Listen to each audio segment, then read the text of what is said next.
السلام علیکم، میں ہوں آپ کا ہوسٹ محمد محسن خان۔ فرعون کا دریائے نیل میں ڈوبنے کا کوئی پروگرام نہیں تھا، مگر ڈوبنا پڑا۔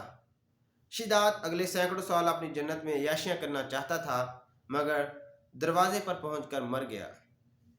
نمرود کی پلاننگ تو کئی صدیاں اور حکومت کرنے کی تھی، مگر ایک مچھر نے مار ڈالا۔ مگر یزید نے حضرت امام حسین رضی اللہ تعالیٰ عنہ کو شہید کر کے اپنے لیے لمبا عرصہ کی بادشاہت کا انتظام کیا تھا۔ یزید مگر 3 سال کے بعد ہی عبرت کی موت مر گیا اور آگے اس کی نسل بھی مٹ گئی۔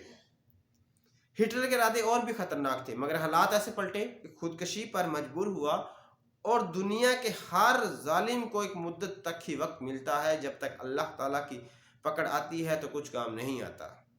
سارا غرور، گھمنڈ، تکبر یہیں کا یہیں پڑا رہ جاتا ہے۔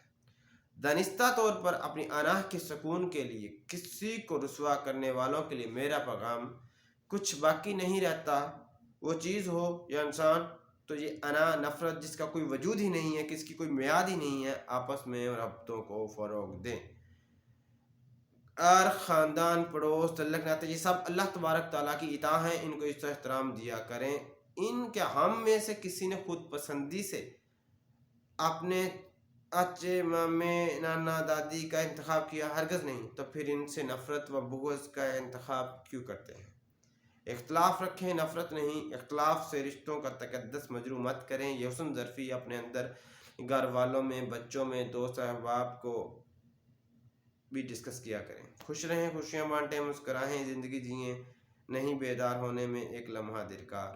زندگی جیا کریں، نہیں بیدار ہونے میں ایک لمحہ بھی درکار۔ صلو علی الحبیب صلی اللہ تعالی علی محمد۔